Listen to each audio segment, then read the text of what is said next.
নমস্কার বন্ধুরা, আমি মৌমিতা আবারও চলে এসেছি আপনাদের সামনে আমার কুকিং চ্যানেল স্বাদের সন্ধান নিয়ে। আশা করি আপনারা সবাই খুব ভালো আছেন, সুস্থ আছেন। আজকে একটা মিষ্টি রেসিপি আপনাদের সঙ্গে শেয়ার করব। আমি বানাবো আজকে সিমুইর পায়েস। আমার বাড়ির সবার ভীষণ পছন্দের একটা রেসিপি। চলুন দেরি না করে ঝটপট শুরু করে ফেলি। ফ্রাই প্যান বসিয়ে দিয়েছি। প্রথমে আমি বড় চামচে 2 চামচ ঘি দিয়ে নেব।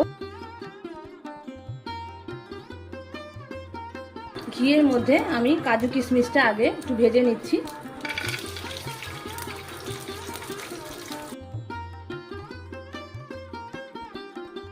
দেখুন কিশমিশটাও বেশ ফুলে এসছে আর কাজুটাও হালকা ব্রাউন হয়ে গেছে।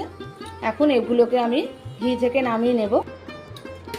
এই ঘিয়ের মধ্যেই আমি 150 গ্রাম মতো সিমুই নিয়েছি, সেটা আমি ভেজে নেব। এখানে 150 গ্রামের একটু বেশি আছে, হালকা করে ভেজে নেব একটু।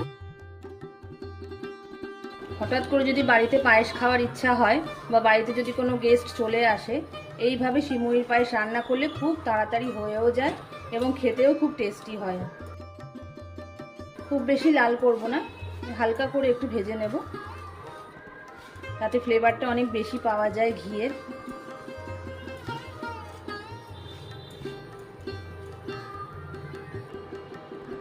হালকা করে ভাজা হয়ে গেছে, এবার আমি এটাকে সাইডে রেখে দেবো। দুধটা এবার রেডি করে নেব। আচ্ছা, এখানে একটা কড়াইয়ের মধ্যে আমি 1 লিটার দুধ নিয়ে নিয়েছি। দুধটাকে এবার ভালো করে ফুটিয়ে নেব। আপাতত আমি 1 লিটার দুধ দিয়েছি, যদি দেখি যে বেশি ঘন হয়ে যাচ্ছে তখন আমি না হয় আরও ½ লিটার দুধ অ্যাড করব। প্রথমে দুধটাকে একটু ফুটিয়ে নিতে হবে। দুধটা ফুটে এসছে খুব ভালো করে। এবার এর মধ্যে আমি সিমুইটা দিয়ে দেব।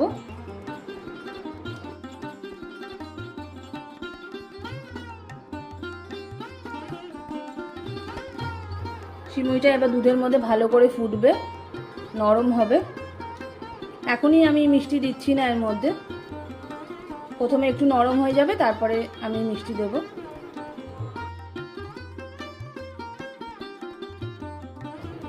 অনেকটাই ফুটে এসছে, নরম হয়ে গেছে সিমুইটা। এখন আমি এর মধ্যে বাতাসা দিয়ে দেব। আপনারা চাইলে গুড় ইউজ করতে পারেন, আমি এখানে বাতাসা দিচ্ছি। 250 গ্রাম মতো বাতাসা দিলাম। আপনারা চিনিও ইউজ করতে পারেন, তবে চিনির থেকে গুড়টা শরীরের জন্য অনেক বেশি উপকারী। বাতাসাও ভালো, আমি এখানে বাতাসা ইউজ করছি। এই অবস্থায় আমি কাজু কিশমিশটাও দিয়ে দেব, যাতে একটু নরম হয়ে যায়।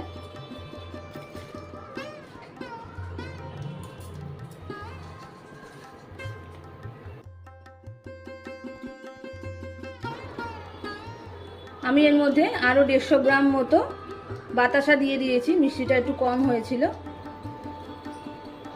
একটু ঘন হয়ে এসছে, এখানে আমি আরও 1 কাপ দুধ অ্যাড করছি। দুধটা আগে থেকেই ফোটানো ছিল।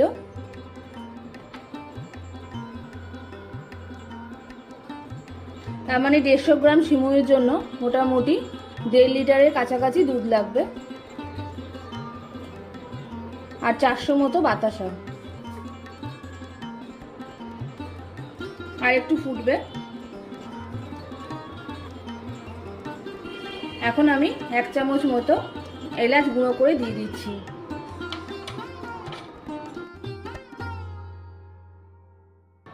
হয়ে এসছে প্রায়।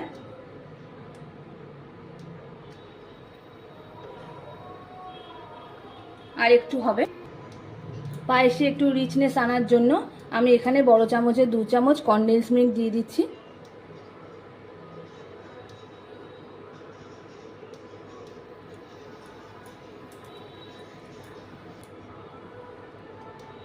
এতে স্বাদটা অনেকটাই বেড়ে যায়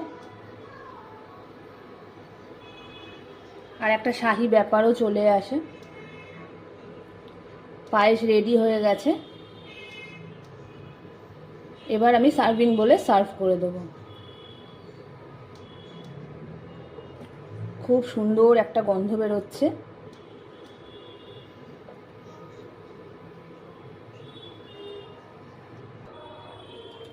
পায়েস একদম রেডি হয়ে গেছে, দেখুন খুব সুন্দর হয়েছে।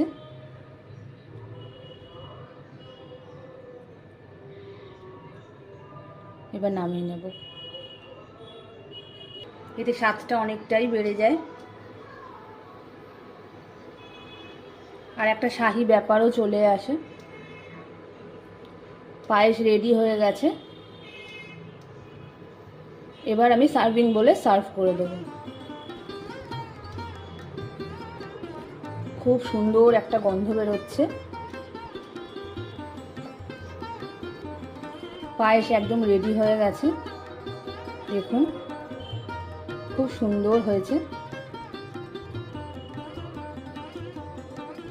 সিমুইর পায়েস রেডি, দেখুন খুব সুন্দর দেখতে হয়েছে।